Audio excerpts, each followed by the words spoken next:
tous et merci d'avoir cliqué sur cette vidéo. Aujourd'hui, nous allons plonger dans l'univers du métal et plus particulièrement du métal symphonique, avec un groupe aussi énergique qu'envoûtant, Osmosia. Ils sont 5 et ils s'apprêtent à sortir leur premier album. Pour mieux comprendre leur univers et découvrir ce qui les anime, ils m'ont gentiment invité ici dans le Tarn, dans leur lieu de répétition. Osmosia, bonjour et merci de m'avoir invité. C'est un vrai plaisir de partager ce moment avec vous. Merci à toi. Plaisir partagé. Je vais d'abord vous présenter rapidement. Florian, quel instrument tu es? Clavier. Laurent, qui est le batteur du groupe, c'est ça? C'est ça, tout à fait. Et Fanny, la chanteuse. Oui. Ouais. Pas trop même. Nous avons Diego, guitariste. Tout à fait. Et Christophe à la basse. C'est ça. Tout d'abord, est-ce que l'un d'entre vous peut nous expliquer ce qu'est le métal symphonique? Faut savoir que dans la tête des gens, souvent le métal c'est violence, ça gueule, mais en fait dans le métal il y a énormément de variantes et le métal sympho en fait partie. La différence ici c'est qu'on va retrouver essentiellement souvent du clavier et des orchestrations et du chant féminin aussi, et les textes vont être souvent orientés plus fantasy entre guillemets. Et pour moi, les pionniers du metal sympho resteront Nightwish. Nightwish? Ouais, Nightwish et Pika aussi, un petit peu. Enfin, il y en a pas mal, mais les gros pionniers pour moi, il restera toujours Nightwish, quoi.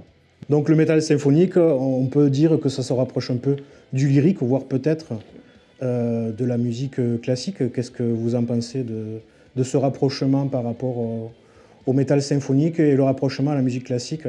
Le métal découle lui-même du classique, du jazz. Du coup, on trouve beaucoup de codes. Des éléments. Ouais, c'est ça. Pas mal d'éléments. Ouais, carrément. De grosses structures avec des nappes de cordes souvent. C'est ça. Et comment est-ce que le profane pourrait, quand il écoute une musique métal à la radio ou dans un concert, comment est-ce qu'il va pouvoir faire la différence entre du métal classique, si on peut dire que le métal classique existe, et du métal symphonique? À la première écoute, qu'est-ce qui va différencier, autre peut-être le côté brutal? Et ça s'entend. C'est des thèmes, ouais. Ouais, c'est ça. Dans le metal viking, par exemple, on va trouver beaucoup de chœurs qui vont chanter à l'unisson. Des tambours. Des trucs, ouais, un petit peu guerriers, quoi. D'accord. Metal pirate, on va avoir du chant un petit peu éraillé. Enfin, ça se différencie, mais après, quand on... Des chansons à boire. Ouais, surtout. Quand on s'y connaît pas non plus, c'est dur aussi des fois de différencier certains styles, c'est sûr aussi. Il y a quand même les orchestrations, quoi. C'est vrai que Ouais, les orchestrations. Les orchestrations, c'est vraiment la différence. On peut reconnaître rapidement du métal symphonique. Ouais, là, oui. De l'orchestration. Oui, oui. Au moins, ouais, Carrément. s'il y a du clavier, s'il y a du violon, Ouais. s'il y a des instruments comme ça. Puis le chant féminin aussi, c'est vrai vrai que ça que revient la beaucoup, plupart ouais. des groupes Ouais, symphoniques, c'est ça, enfin les plus bien connus, ce sont des chanteuses. hein. Ouais, beaucoup de chœurs. Surtout plutôt du chant féminin. Oui. Sur du Oui, métal oui, symphonique. c'est ce qui différencie Ouais. le plus, en fait, oui, effectivement, c'est les orchestrations, c'est les mélodies aussi, des mélodies entraînantes avec beaucoup d'instruments issus d'orchestres symphoniques, donc ça peut être du violon, ça peut être également Des flûtes. des flûtes, plein de choses comme ça. Voilà. Est-ce que vous pouvez me parler de la naissance d'Osmosia? Initialement, nous, on avait fait une première formation avec Florian et Fanny. Puis ensuite, le Covid est passé par là, donc il y a plusieurs membres qui sont partis. Du coup, on a eu besoin de se recadrer sur nos compos, de reprendre les titres initialement. Et on a prospecté, on a trouvé ensuite Christophe et Laurent qui ont intégré le groupe fin 2023. Et là, on est parti vraiment sur des compos pour arriver à faire un album. Donc on a retravaillé les différents titres et en restant dans cet univers un peu féerique, fantastique, avec des mélodies, du clavier, des parties entraînantes, des parties beaucoup plus calmes. Est-ce que vous pouvez me parler de votre parcours musical? Qui c'est qui veut commencer? commence? Florian peut-être? Ouais, allez. Ben, moi, je fais du piano depuis que j'ai 7 ans. Du coup, après, je me suis orienté vers le métal très tôt. Et j'ai intégré une école de musique privée. Et maintenant, je suis professeur là-dedans. Et du coup, ben, j'ai rencontré Fanny et Diego par la suite. Ah, carrément, professeur de musique. Et je suis professeur de musique D'accord. aussi. Ouais. On peut la citer. Comment? On peut la citer. Si On tu- peut la citer, c'est Musique Addict. Musique Addict, Voilà. très très bonne école. Exactement. Bonne ambiance. C'est ça, ambiance très familiale. Ouais. Et du coup, je suis devenu professeur et j'ai rencontré Fanny et Diego par la suite. Et du coup, on a de suite accroché pour faire de belles compos.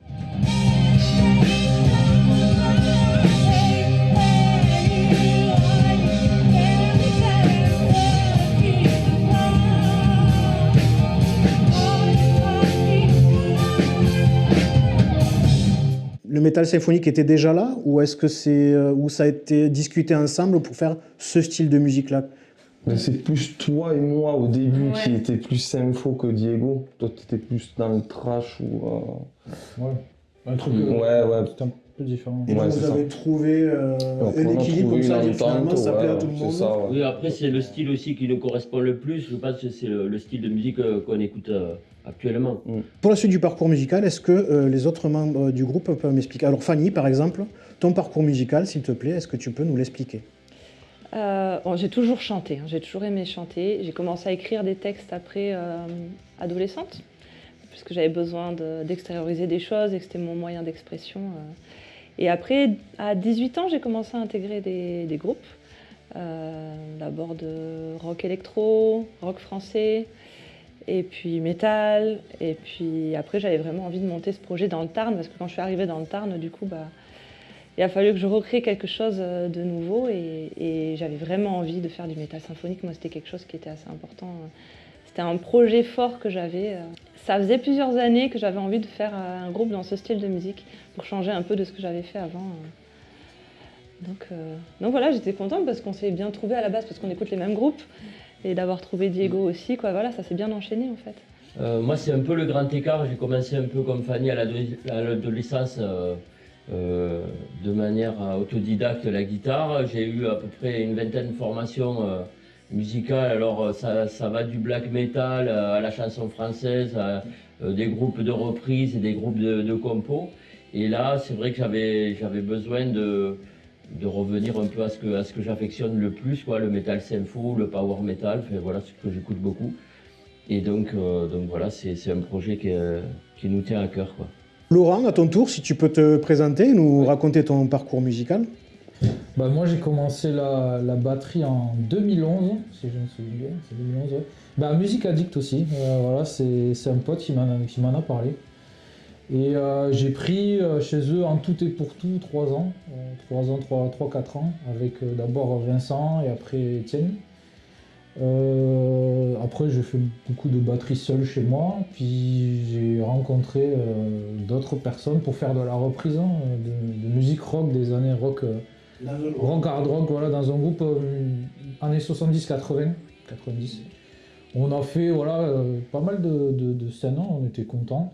Puis je sentais qu'au fond de moi, j'avais besoin de faire de la compo, d'essayer de créer des choses personnellement. Et j'ai rencontré, j'ai fait comme Chris, j'allais sur les petites annonces. Voilà, et du coup, je me suis proposé, on a fait un essai. Et puis voilà, j'ai rejoint l'aventure Osmosia, qui s'appelait Osmosis avant. Et j'en suis très content. Mais je l'avais croisé dans les couloirs déjà, parce que oui, parce aussi que dans l'école ouais. musique. En fait, je pense que le monde est assez petit dans la scène tarnaise, donc forcément. Et je lui avais dit, mais t'es batteur, tu cherches pas un groupe. Bon, et puis au fur et à mesure. Mais c'est marrant parce qu'on est plusieurs à s'être connus. On s'est croisés auparavant, mais du coup là on joue ensemble, c'est assez drôle. Ouais. Moi, je me suis mis à la basse vers l'âge de 16 ans. À la basse parce qu'il n'y avait que 4 cordes, donc c'était plus simple que la guitare. Non, plus sérieusement parce que j'adore cet instrument, et notamment des bassistes comme Steve Harris, etc. Et j'ai fait 2-3 formations musicales, mais j'ai été vite, on va dire, refroidi par le côté, les facteurs humains, des turnovers, à chercher à chaque fois soit un guitariste, soit un batteur, soit un chanteur. Donc je suis passé un peu à autre chose, après quelques années. Et puis je m'y suis remis il y a peu de temps en fait. Donc quoi de mieux pour se remettre un instrument que de trouver un groupe avec lequel jouer. Parce que bon, jouer tout seul dans son coin, c'est un petit peu limité au bout d'un moment. Et donc je les ai trouvés par le biais de petites annonces et franchement, je regrette pas. Ouais. Alors moi je suis plus power metal, métal traditionnel. Après, j'écoutais un peu de sympho, mais pas plus que ça, mais c'est une musique que j'aime bien jouer. Moi, c'est la difficulté que j'ai eue quand je suis arrivée dans le Tarn, c'était de trouver des musiciens suffisamment motivés pour faire de la composition déjà. Parce que beaucoup, je trouvais que des groupes qui voulaient faire de la reprise. Et c'était ça qui était un petit peu difficile. Soit ils n'étaient pas assez motivés, ils n'étaient pas assez impliqués, ou alors ils voulaient faire de la reprise. Donc, et que pour moi, c'était très important de partir sur de la composition.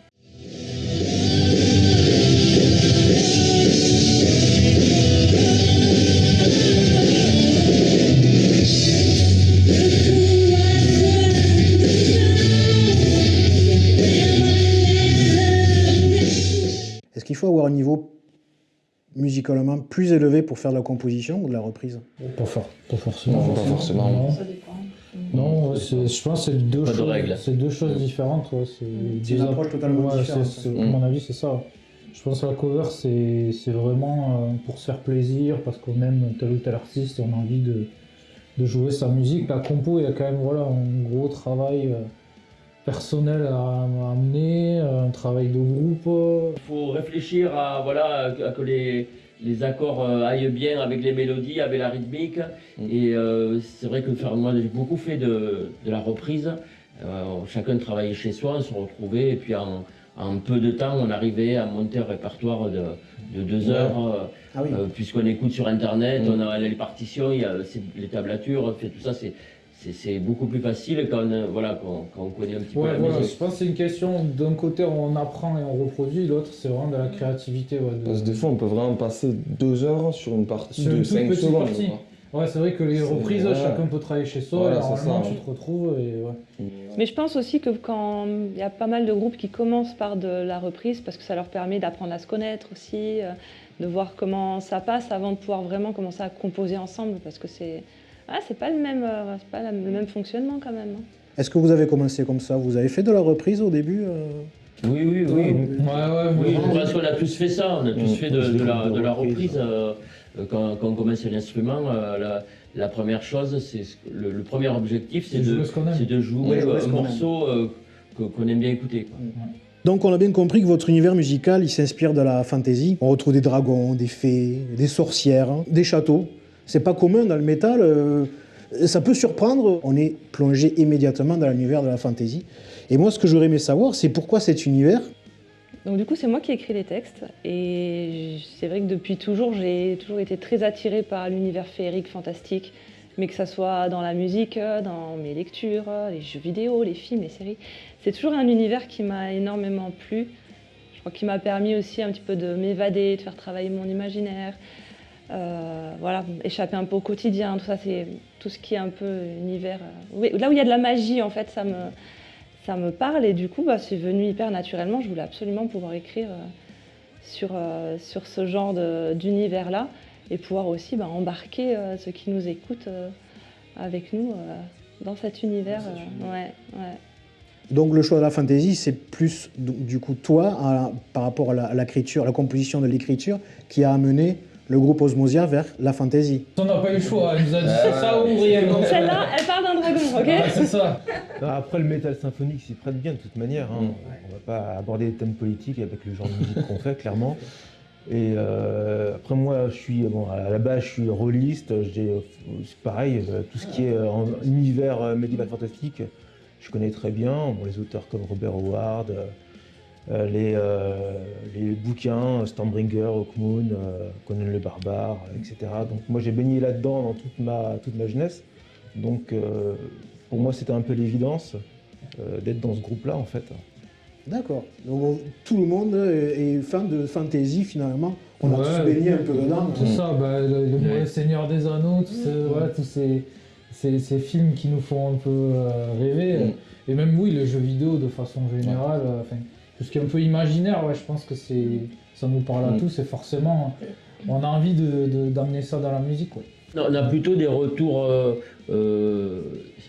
très positifs et de personnes surprises en fait par la musique, puisque même des personnes qui n'écoutent pas forcément du métal, qui connaissent pas le métal symphonique, sont attirées par ce qu'on fait, parce que on retrouve pas mal de thèmes en fait. Que les gens se retrouvent dans notre musique en fait, tout simplement. Ouais, je pense que on essaye démocratiser peut-être, ou alors ça touche peut-être, eux se sentent plus intéressés par notre musique parce qu'elle leur paraît plus Est-ce que ça accessible. serait pas générationnel? Est-ce que Ah, vous peut-être il y avez a tous ce- à peu ouais. près le même âge, on a tous à peu près le même âge, ça parle à tout le monde. Tout à l'heure, tu Ouais. parlais du Seigneur des Anneaux, tout ça, c'est un monde que notre Bah, génération connaît plutôt Il y bien. a eu un revival de toute façon du Heroic Fantasy. Ouais, bah ouais. Le Seigneur Ouais. des Anneaux Quand on avec Game regarde- of Thrones. C'est ça. Donc je pense qu'effectivement, il y a beaucoup plus de personnes maintenant qui adhèrent à ce genre d'univers.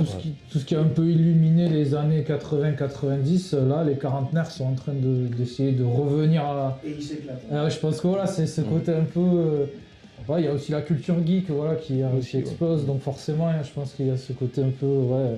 Après l'Heroic Fantasy, ça a toujours été présent dans le métal. Oui, il y a toujours ce côté... Ouais, il y a voilà. toujours eu de la musique épique quelque part Rhapsody dans... of Fire. en fait Rhapsody, partie, hein. Iron Maiden, il y a toujours, Ouais. même si il baignait pas forcément dedans, enfin tous les lyrics n'étaient pas, tournaient pas autour de ça.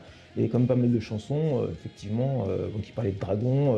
Ronnie James Dio, hein, le premier, avec son groupe, c'était vraiment de la sword and sorcery. Hein, c'était des dragons, des fées, des elfes, Il y a de l'histoire, des quoi. guerriers, voilà. Mm. Ouais. C'est des contes, quoi, de l'histoire. Ça touche un peu à notre âme d'enfant, c'est ça qui est cool. Ouais, je pense, ouais. C'est clair, t'as raison. Pourquoi le nom d'Osmosia? Osmosia, en fait, c'est l'immersion dans un monde fantastique et c'est aussi un jeu de mots avec osmose, le fait qu'on s'entende bien dans le groupe, voilà, que ce soit participatif, je ne sais pas ce qu'on peut employer comme adjectif. La question est toujours délicate. Mais voilà, et puis après, parce qu'on voulait quelque chose aussi d'assez court comme nom de groupe, donc voilà. Osmosia. Et pourquoi pas finalement. Mais ça marche très bien. je Et ça fait très nom le monde féerique, je trouve. Oui, c'est Il y a vrai. une référence magicien d'Oz. Ouais, non Ah, dire ça. on l'avait eu dans oui, la tête aussi. ouais. Ouais. Ouais, pour le magicien petit peu, d'Oz avec un petit Osmosia. peu, ouais. Ouais, c'est vrai que c'est pas mal. Allez, on sort. Allez, d'accord. On est fort quand même. Hein.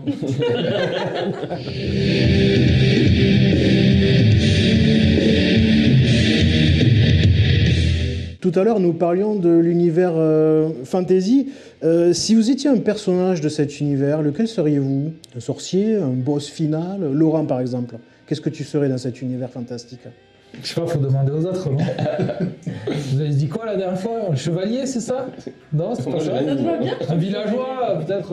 Non, moi Un j'adore bûcheron. manger. Un Bûcheron. ogre, peut-être. Bah oui, le batteur bûcheron, c'est assez classique. Mais vu que j'adore manger, moi je pense que ça serait genre un mec, un tavernier ou un truc comme ça, j'en sais rien. Ouais, je pense. Ouais. Après, c'est marrant que tu poses la question parce qu'en fait, sur scène, on veut rentrer aussi dans chacun, chacun à notre façon, on veut rentrer dans un personnage différent. Donc voilà, donc on est en train de réfléchir à des tenues sur scène en fonction de nos personnalités, voilà, qui rejoignent un peu le monde Heroic Fantasy. Donc certains verront plutôt un magicien, d'autres peut-être un bourreau à la basse, un chevalier à la batterie, enfin on ne sait pas. On laisse le choix après au public de se faire sa propre idée. Et si c'était le vôtre de choix, tu serais quoi, Diego, par exemple? Plutôt ouais, magicien ou chevalier, je sais pas, quelque chose qui se rapproche de ça. Ouais. Et toi, Christophe? Moi, plutôt un guerrier un peu sombre, ouais, non comme le Death Dealer de Frazetta ou quelque chose comme ça. Ouais. Un bourreau. Un bourreau, ouais. Ça va te suivre, ça. Voilà. Ouais, toi, Flo. Moi, un elfe, je pense. Ah ouais? Un Et elfe toi, des Flo bois, là, archer. Là. Bah, moi, une fée, hein, forcément. Ah bah. En ce qui concerne la musique, qui compose la musique? Comment ça se passe, le travail de composition dans votre groupe? Est-ce que c'est un travail collectif? Est-ce que chacun apporte sa petite touche? Ou est-ce qu'il y a une trame de départ que quelqu'un décide et vous vous calez là-dessus? Comment ça se passe, le processus créatif d'Osmosia? En fait, on fait tout par intelligence artificielle. On fait rien du tout. En fait, on ment à tout le monde. On ment à tout le monde. Bon, je pense que là, quand même beaucoup de morceaux sont venus de ce que tu proposais. Toi, je pense que tu dois avoir des centaines de J'ai l'ordi blindé de... de propositions, de parties, de mélodies, ouais. de mélodies. Donc ça partirait plutôt du clavier, peut-être? Une mélodie au Ouais. clavier et derrière... Mais pour autant, des riffs de guitare ou même des riffs de basse, hein, ça peut partir de là aussi. En fait, je pense, ce qu'on fait en général, c'est qu'on lance une idée comme ça, on essaye de travailler autour. Ça peut être une idée juste d'un pont, d'un refrain, d'un couplet.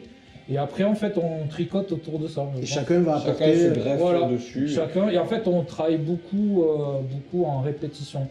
On travaille un peu chacun de son côté, notamment Diego, je sais qu'il nous envoie pas mal de parties quand il est chez lui. Et ou toi, Flo, je sais que tu t'enregistres. Et après, on remet tout ça en commun, et là, à chaque répète, on repropose, on remodifie.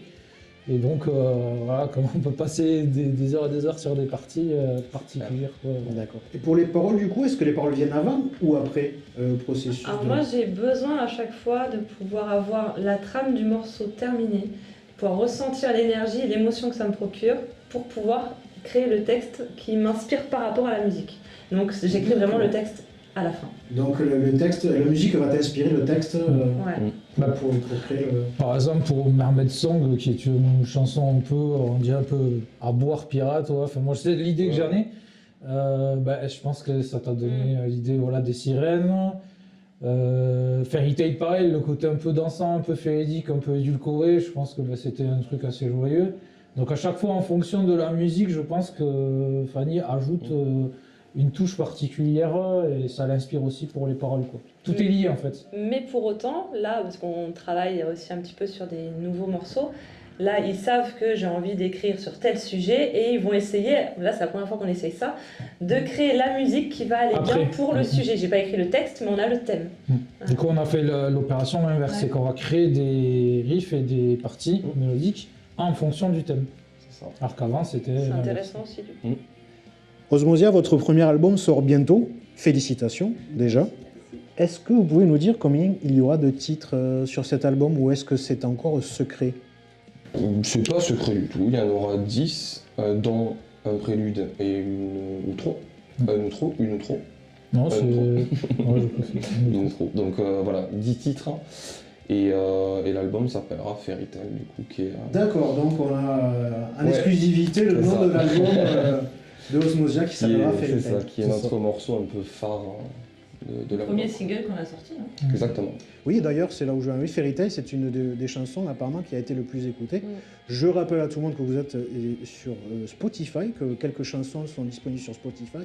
Sur YouTube, je mettrai évidemment en description tous les liens pour aller visiter le YouTube, le Facebook, tous les réseaux sociaux d'Osmosia pour que vous puissiez prendre compte de toutes leurs nouveautés et aussi de leurs chansons. On sait que pour un groupe en pleine construction, le financement, c'est souvent un défi. Avez-vous financé l'album vous-même? Les enregistrements ont été financés par les concerts qu'on a pu faire en 2024. Parce que voilà, enregistrer un album, ça a quand même un coût. Ouais. Donc on a réussi à faire quelques concerts qui ont permis de financer au moins l'enregistrement. Mais ensuite, il y a toute la production de l'album et tout ce qui va derrière. Et là, du coup, on a été obligé de faire... on en a discuté entre nous, on s'est mis d'accord pour faire une campagne sur Internet. Vu qu'il y a pas mal de personnes qui nous suivent et qui nous ont aidés, qui ont contribué à hauteur de 150%, je crois. On a réussi à dépasser l'objectif qu'on s'était fixé au départ.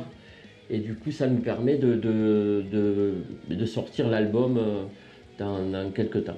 Et puis de voir l'engouement aussi des gens qui nous suivent ou même de personnes qui ne nous connaissaient pas, qui nous ont découvert grâce à cette campagne Ulule et de pouvoir leur proposer des contreparties. Et quoi, voilà, c'était hyper chouette Remercier comme expérience. les gens qui nous suivent et faire parler un petit peu de ce qu'on fait. Ouais, c'était un petit peu l'occasion. Ouais. On a une date de sortie de cet album ou on ne sait pas encore? C'est dur à donner une date exacte pour ça, mais je pense que ça sera... C'est imminent quand même. Ouais, c'est Mars, dans les avril. prochains mois. Mars, avril. Mars, Ouais. avril. C'est vraiment les formalités administratives qui nous freinent Ouais. un petit peu là en ce moment. Bon, après, ça se fait, mais c'est pas, on va dire, c'est hors de notre contrôle. Donc, il faut que ça se fasse. Ça peut prendre un petit peu de temps, mais de toute façon, l'album va sortir et on pense, oui, fin mars. Côté concert, où est-ce qu'on peut vous voir prochainement? Alors, nous avons une date dans le Tarn le 29 mars, à Montans.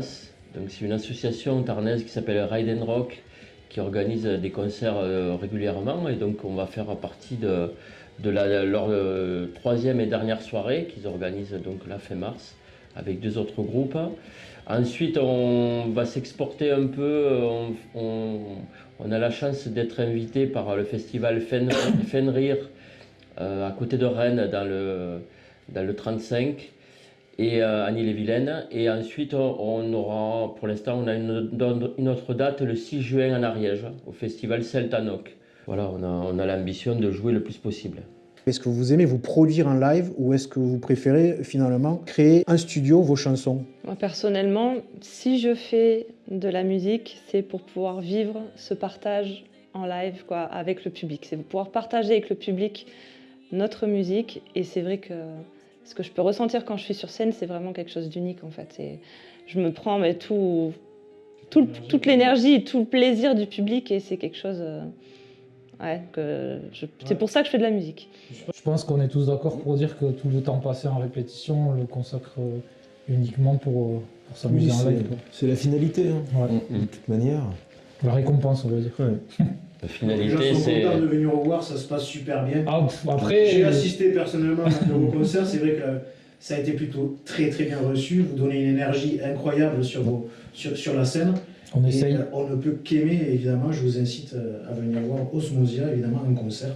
Est-ce que vous avez une anecdote à nous raconter, un fait marquant lors d'un concert? Alors moi j'ai une anecdote, le premier concert qu'on a fait en 2024, en fait, c'était notre tout premier, tous les 5.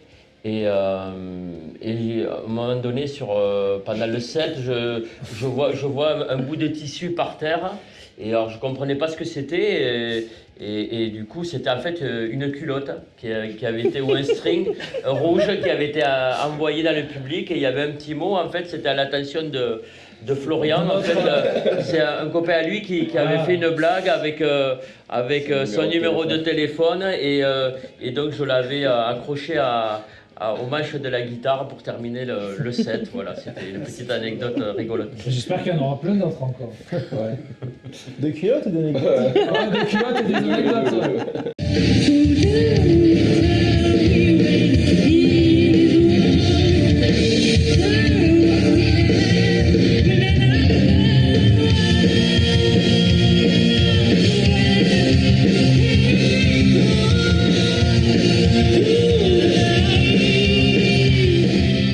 Est-ce que vous pensez que le métal a toute sa place aujourd'hui en France? On a tous vu le passage de Gojira à l'ouverture des JO en 2024 et leur Grammy Awards début février 2025. Ça a donné une visibilité énorme au métal français. Avez-vous ressenti un engouement nouveau autour du genre? Est-ce que vous pensez que c'est un tournant pour la scène métal française? Un tournant, peut-être pas, mais ça donne vachement plus de visibilité. Je pense que voilà, il y a une scène métal, elle est toujours présente. Il y a plein de nouveaux groupes qui arrivent, plein de nouveaux festivals qui se lancent. Et je pense qu'on a des groupes en France qui ont les moyens d'aller à l'international et qui vont faire des concerts partout, en Europe, aux États-Unis. Voilà, je pense qu'il y a toujours cette espèce de terreau voilà, fertile pour le métal. Et même en Europe, on a Suède, Norvège, tous ces pays nordiques, où je pense que voilà, ça reste quand même une bonne base de groupes métal, quoi. Après, j'ai remarqué que pour la prochaine édition du Hellfest, on a des groupes qui sont un peu plus mainstream, alors ça a fait grincer des dents aussi, ce sujet-là. Mais je pense aussi que le métal a besoin d'attirer d'autres formes de public pour pas mourir, parce que si on reste dans l'entre-soi, voilà, et au final, le temps passe et on s'ouvre pas à d'autres personnes et c'est dommage, quoi. Après, pour compléter un peu ce que tu dis, bon, le Hellfest, c'est vrai que c'est le plus grand festival français de métal. Enfin, il n'y a pas que du métal, d'ailleurs, il y a un peu tous les styles. Mais il y a beaucoup de festivals qui existent en France. Moi, j'en ai recensé plus de 200.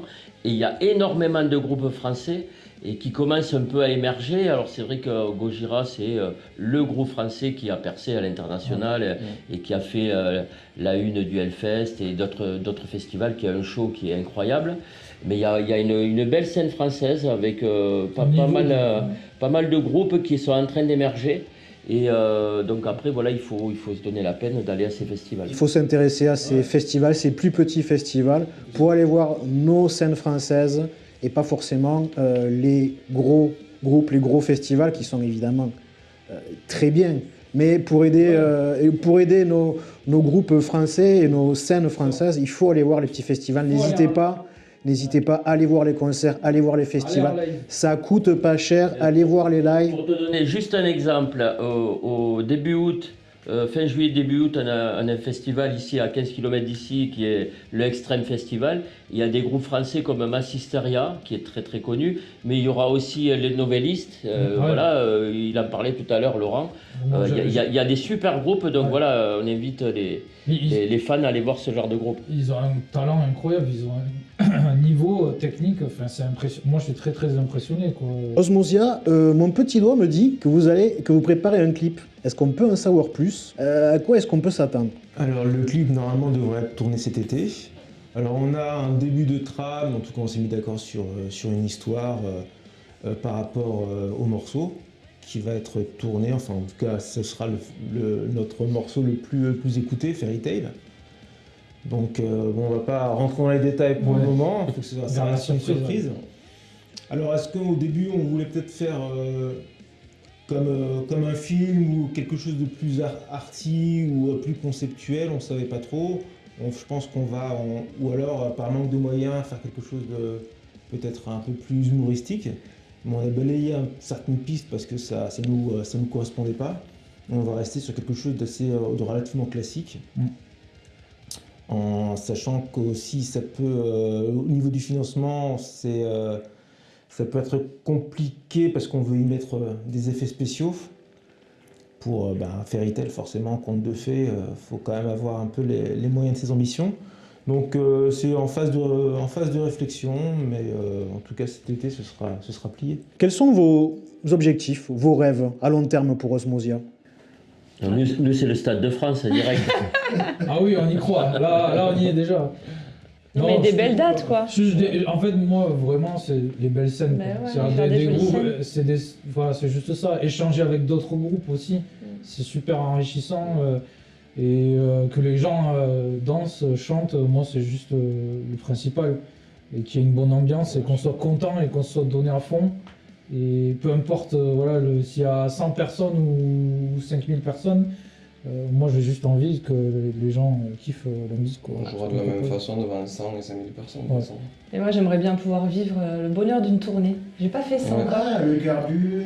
Mais même ça pendant serait le rêve, mais- un mois, partir vrai. pendant un mois, faire des dates comme On ça. verra. serait- Après, on se C'est fixe cool. pas de limite. Non. Bon, après, on est conscient que voilà, on n'est pas on suit pas les traces d'ACDC, bien sûr. Non, faut pas rêver. Mais bon, voilà, faire de belles scènes, essayer de partir même jouer à l'étranger, ça serait pas mal. Sur quelques concerts, voilà, après S'il y a on va des voir en fonction. opportunités, ouais, on le prend. Maintenant, si ça s'arrête, tant pis. Si ça continue, tant mieux. Si on a de belles dates, tant mieux. Si on n'en a pas, tant pis. On prend ce qu'il y a à prendre. Voilà. Y a-t-il un message pour vos fans que vous aimeriez faire passer? Continuer de jouer, d'écouter de la musique, d'aller voir les groupes en live, moi je trouve ça important. Moi, ce que j'aimerais faire passer comme message justement au public, c'est qu'ils vont passer un bon moment quand ils vont venir nous voir à notre concert, parce qu'on se donne à fond, parce On espère. on a une musique qui est à la fois dynamique, qui peut avoir des parties un peu symphoniques, Dansantes. orchestrées, dansantes. Accessible. Voilà. Donc n'hésitez pas à venir nous voir en concert. Voilà. Moi, je voudrais dire à tout le monde, continuez de vous émerveiller et de rêver. Ouais, voilà. Et on remercie tous les gens qui nous suivent, franchement, merci beaucoup. Citez-moi une chanson que vous fredonnez le matin en faisant le café. Fanny, par exemple, tu es la chanteuse. As-tu une chanson plaisir coupable que tu chanterais quand tu es toute seule, que personne t'entend, que tu aimes fredonner, pourquoi pas le matin en faisant le café? Moi, ça... Je peux vous chanter celle que je chantais ce matin. Allez. Non, mais c'est nul. Non, je sais pas, mais des fois je peux avoir des musiques très bêtes. Ça, c'est mon âme d'enfant qui revient, mais des musiques Disney ou des trucs comme ça. Me mettre à chanter La Reine des Neiges. Tu veux nous faire un peu de texte? Non, ça va. Moi je dirais Take On Me de AA. C'est un plaisir coupable un peu pour moi, le truc un peu années 80, un peu kitsch. Ouais, franchement, ouais. Diego, un plaisir coupable? Non, j'ai pas spécialement de titre comme ça qui me vient. Non. Christophe, peut-être? Ouais. Peut-être du manoir.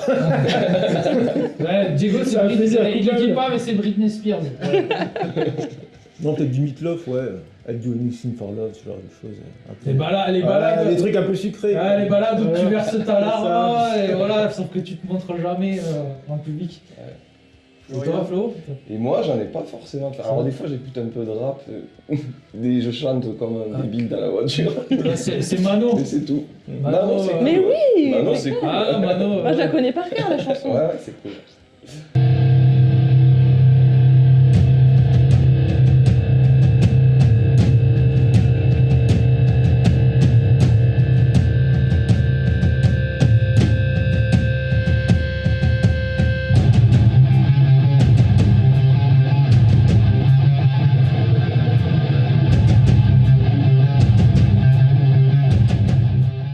Bon, ben voilà, merci beaucoup à tous. Merci d'avoir suivi cette interview. Merci aux contributeurs Ulule. Merci aussi à Jérôme du studio. Sandrine pour les futurs costumes que l'on attend avec impatience. Voilà, et toutes nos familles, tous nos amis qui nous aident à chaque fois, quoi. Et nos femmes, évidemment. Osmosia, merci. Merci de m'avoir invité ici. J'espère que votre public en saura plus sur vous et sur votre musique. Je vous souhaite évidemment le succès à la hauteur de votre talent qui est, je crois, immense. Oh là là. C'est trop. Cette vidéo est maintenant terminée. Merci à tous d'avoir regardé. Si vous avez aimé ce format, ce sujet, n'hésitez pas à commenter, à laisser un petit pouce en l'air évidemment et bien entendu à vous abonner à ma chaîne. En description de cette vidéo, je vous trouverai évidemment tous les liens nécessaires pour trouver les infos sur Osmosia. Je vous souhaite à tous une excellente journée ou soirée, ça dépend quand est-ce que vous regardez la vidéo. Merci, au revoir.